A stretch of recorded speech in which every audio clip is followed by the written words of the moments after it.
Ndiri mwana wacharo. Yarabo. Akakacheche karapa. Yoga kanji kagara chiro chachiri pandiri. Ini chaiso ndifamba musana udadi kubva pazvakatawa handina chinondifamba.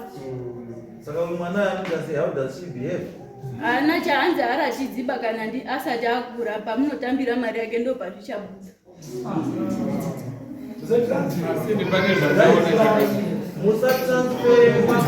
Matarisira ari kuita mwana uyu achitarisa paiva varikutaurwa kana mazviona. Matarisira ari kuvaita mwatarisa mai avo. Hazina kudaro bachanga kutaura chokwadi rakapona. Hazina kudaro kuti takaisa pamwana apa. Uyo mwana wabonge ndo. Ndio akaenda kuzunga Such a beautiful young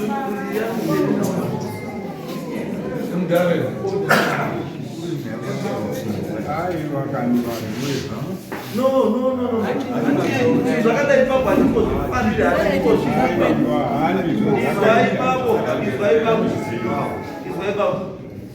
mararama upenyu hwenyu mararama upenyu hwenyu imimi maakulast kota yeupenyu hwenyu maakutoenda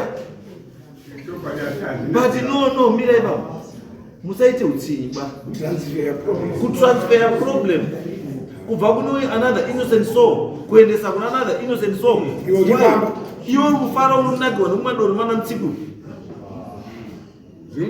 unozwa sei wakadhakwa kana uchiona mwana uyu how do you know izwai bambo chizwai bambo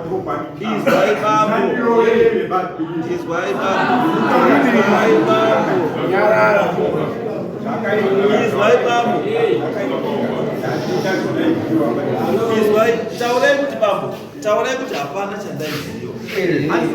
People can assist you. Handina kuita izvo zviri kutaurwa baba kuti kwazvirikazvitakaita pamwana. Izwai bambo handimi unotransfer because hamuna knowledge yacho. You cannot transfer. Asi pane n'anga kana mupostori kana chiwa makashandisa kusana. Indirectly it's you. Ini ndichizwa wanga uri pacho wakanyara ini ndichizwa hanzi chakataura chega kuti iwe une mwana wawo unodisisa ndio handudogadzikira ndibve pamwana wemutoro ndokutaura kwazvinoitwa wanga uri pacho wakanyara ina kungozwawo wanga wataura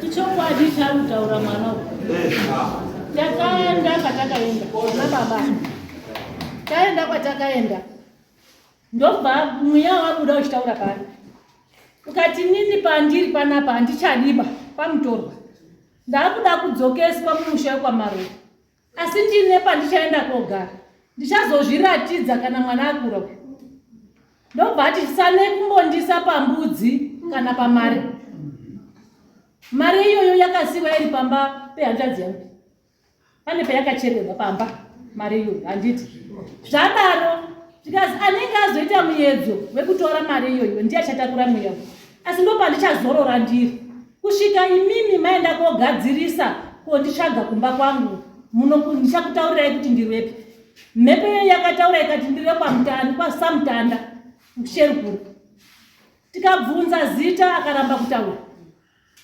zvaiitika apa papa ine machira aishandiswa nababa munini.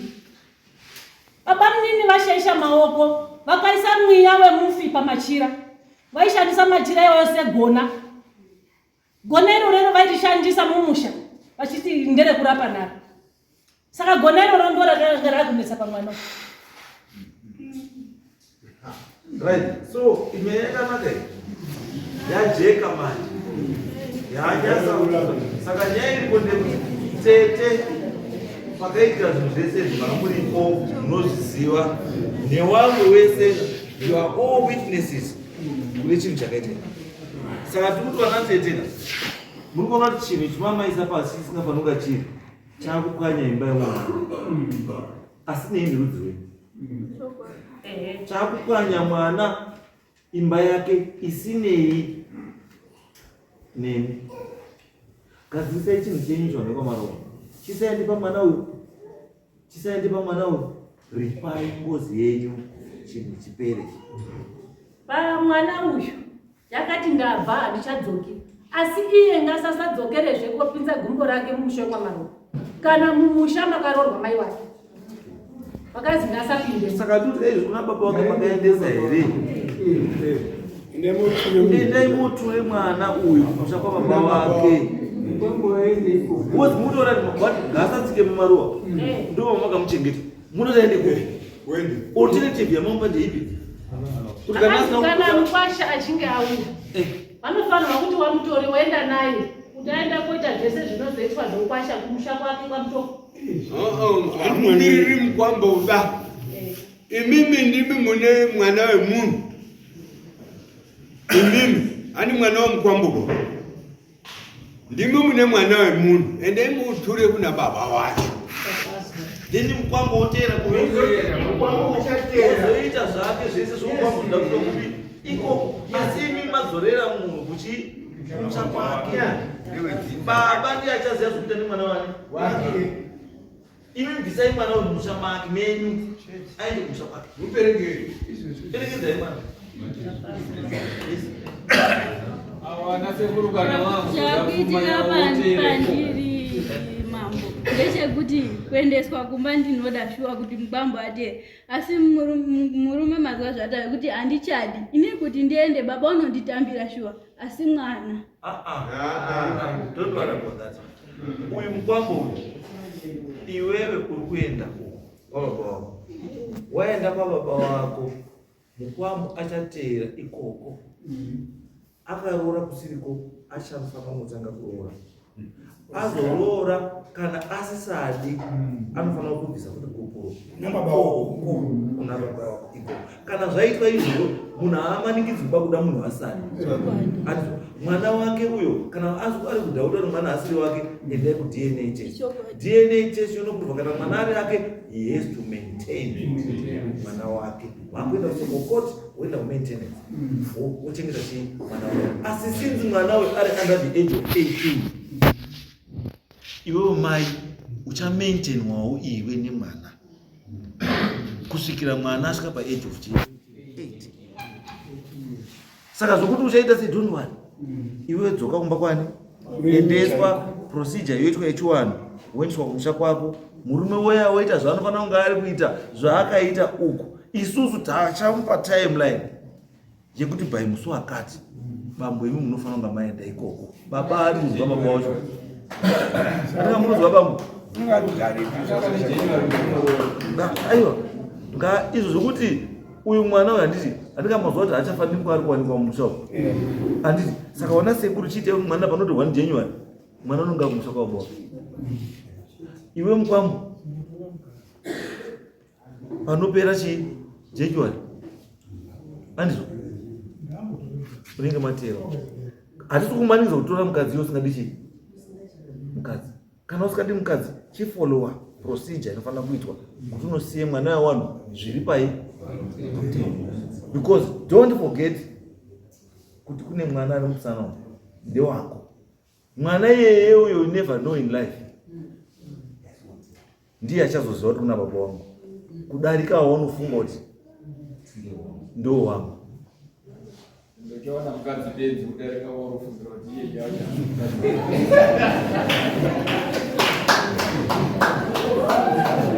angamukona zviri because mwari zvaanoita kakawanda kacho isaidha anokupa zvaunoda maningi ndo zvaanokupa kana kuti pamwe pacho anokupa munhu kuti anogara akakutemesa musoro kana iwe uchifota ukangwara kuti iwe ugare uri muchii uri focus because akakupa munhu akatira Jesu unoita zvaunoda saka unopiwa kuti haumboiti zvaunodavo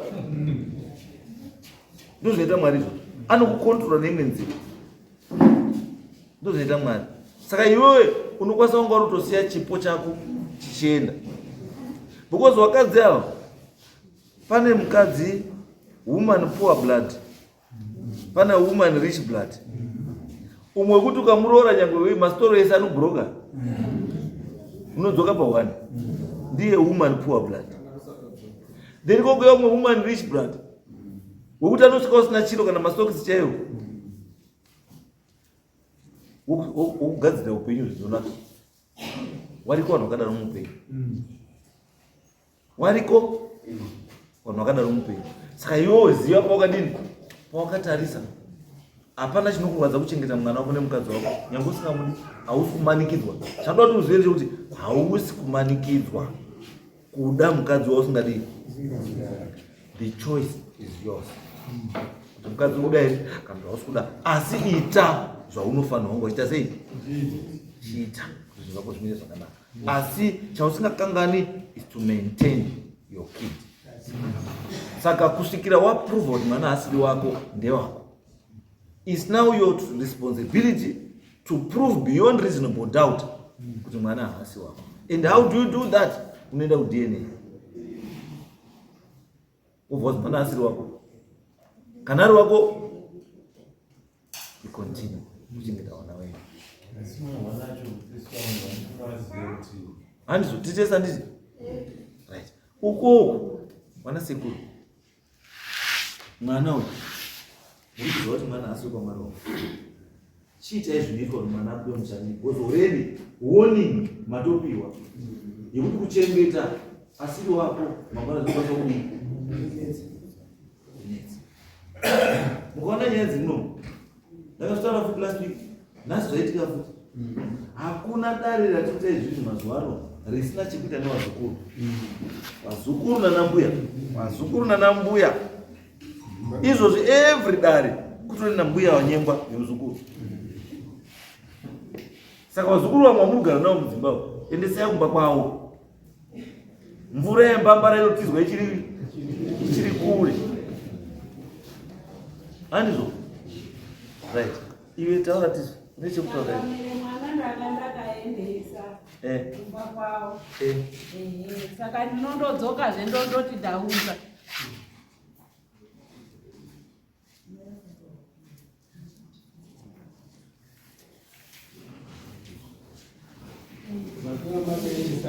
inini vakaendesa mwana.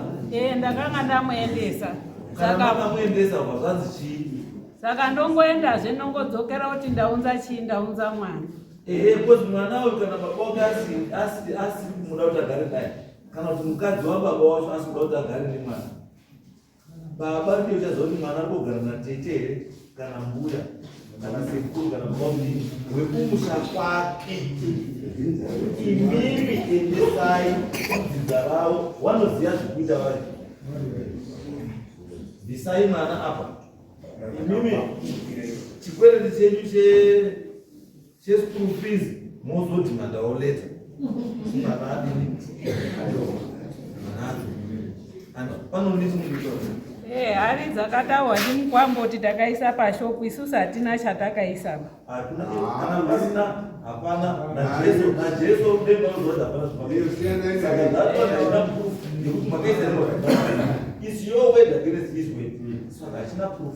Saka tomochite zvakadaro nekuti hapana munditora. Ini chide zvinyaya yakakosha kudarika iyi hari.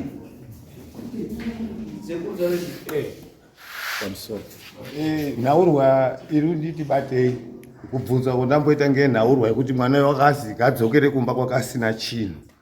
Ndobva ndazoti ko izvo musina kuya nezvinhu izvi zvinofanira kushandisa mhuri iyi, kwakazi ndiwo tichaunza mangwana. Ndakati kudai arongedza egazve.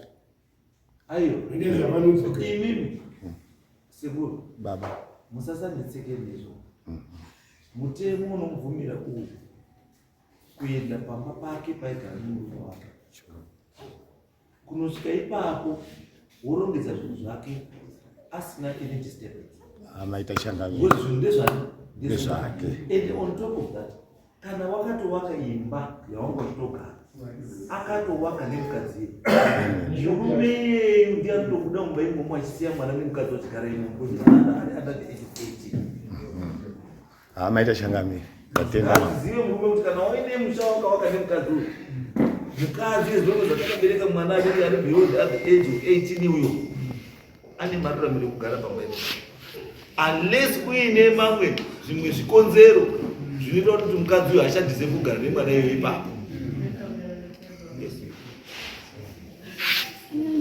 ndikatora pekuti imba yatakavaka hapana, asi ndakaroorwa nemurume wangu aine shopu 1 kwa takaita kwanisa ita mashopu 3 patakazongomusa echi3 yacho ndo pakangotanga mhepo kuti iko kwaane mashopu 4. Saka izvozvo zvaunoita manje mwanangu, zvaunoita kanati haachakudi, iwe unoenda kucivil court wonolista zvinhu zvese zvamakaita mese kuti tine mashopu 3 takaita ichi neichi neichi neichi. Civil court ndio ichazobva yakutaurira kuti iwe pamashopu 3 yako iyo neicho neicho neicho mosheyiwa zvinhu zvamakaita ananga kwakananga kwani wake. Chiita izvozvo because kana wakasenzawo from 1 to 3 wobva uri tabwa aiwa mutemo wabvumirizwa, you get your share. Saka icho chete chavanoende kupi civil court now, because kana takuita property sharing dare rino iri harina jurisdiction, harina jurisdiction munyaya dze-maintenance, munyaya dze-property sharing. Chiende kucivil court yobva yanogadzirwa nyaya nyika. Asi ndandodobvunza kuti anoti ndiendese kumbozoteerereka twete edu zvecivil court zvacho ndopazozwa tiri kuti izvozvo mune mukana yekuti muri 2 motombotaurira danga chaida kana tombotakura mabhegi motombodzoka kumba motaurirana, hapana kukana ba, motaurirana zvamunoda chaizvo kuti muite mataurirwa zvamunoda kuti muite, mowirirana zvamakuita makuita sei, hapana kukana baba. Kurambana kuwana hazvimboshamisi ba, kurambana hazvimboshamisi, asi kana marambana musarambane mozoenda asina ziso ba, because kune achamudawo kumberi abuda munhu ane madziso 2, rega aende madziso ake 2 nemakumbo ake 2 akakwana, iwe osara wakadii wakakwana, kuti aenda otanga upenyu hwake iwe otanga upenyu hwake. Simple. Tauriranai, there is no need yekumbukana. Hapana. There is no need. Uruzwa baba. There is no need to fight. Taurai, mutaurana, muwirirana. Munokwanisa kuti muri 2 motowirirana zvashama pamashopu edu ari 3. Iwe ndakumotora kushopu iyi. Itaso. Mutori chi? Muri 2. Motonyorerana agreement yenyu. Motokwenda ku court.